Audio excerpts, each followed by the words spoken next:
preschool families. I'm Gisa from Butterfly Garden Preschool, and today we're going to make sensory bins. Or you can also call them busy bins, moms and dads, because they keep your kiddos busy and at the same time give them a great sensory experience. So you can use these bins, if you've got to take up that phone call, or if your child just needs a break from doing their work. Even older siblings can do this. It's a nice break, and there's a lot of imagination and imaginative play that can go into it. So the first busy bin or sensory bin that I'm going to show you is going to be a desert habitat, since we are studying deserts. And you can really use a variety of materials.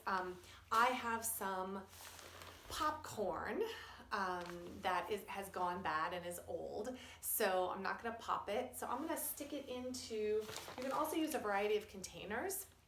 I'm going to use like a plastic Ziploc container, but you can also use a baking dish. You can also use a big bowl or a big Tupperware bin. Just depends on how much material you have to spare during this quarantine. You don't have to use food. You can use sand. But you can also use dried lentils if you do want to use food, or flax meal seed. Sometimes your flour goes bad, and you can put flour in there. Also depends on how messy you want the kids to get. These can be used indoors if you're cooking dinner. The children can do this while, at the table while they're waiting for dinner to be served, or it could be outside if you don't want the mess in your house. So I'm gonna pour our popcorn into here, and it's just great running your fingers through this, and that's the whole purpose. I'm going to put some scoopers into here, so little scoopers, a spoon, a little cup so that they can, pour and scoop. And then I'm going to set up my little animals. I've got a coyote and a roadrunner. I'm going to put a few cactuses in here, my little saguaro, my scorpion and a snake, a bobcat and a turtle. And if you don't have desert animals, it's okay. I'm sure you have plastic animals all over the place, or little Lego people, or little Playmobil people. So you can put any whoa, that's my big vulture. You can use any kind of little dolls or animals in your sensory bin. And then again, you might want to make it a little bigger than this, especially if more than one child is going to play. And then you can, add scoopers and glasses and all sorts of fun accoutrements to your sensory bin. Next, I'm going to show you how to make a polar or Arctic sensory bin with ice. So now I'm going to show you the polar, how to make a sensory bin with for the Arctic or polar areas.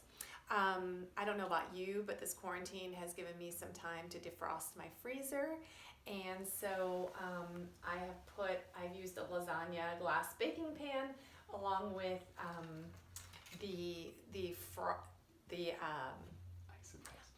ice that has formed in my freezer. And so I'm going to create the habitat here. You can also use, by the way, I wouldn't let kids eat this, but you can also use ice cubes and or rice. So I'm going to add some water to make our Arctic habitat. And then I'm also going to add some little polar bears. Little guy. And a beluga whale, a seal, a walrus. So again, you can use whatever animals you have at home. You may not have the exact, animals that live in the Arctic, but it's the sensory experience that you want to give the kids. And if you're worried about making a mess, you can always do these outside. And then you can add, if you don't want to use ice, you can even use plastic yogurt cups.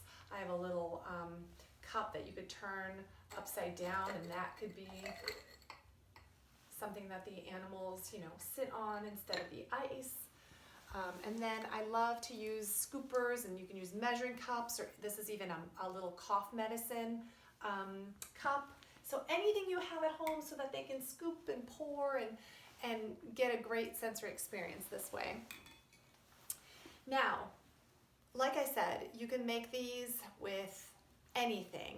So I'd love to see your creativity, and I'd love to get pictures that you attach to our YouTube channel. If you like and want to see more of the lessons that we are going to be posting, remember to like and subscribe, and next to the subscribe button there's a little bell. If you click on that, you will automatically be notified when we put our next video up, which we put a new video up every day, Monday through Friday. So we hope you'll join us for our next lesson.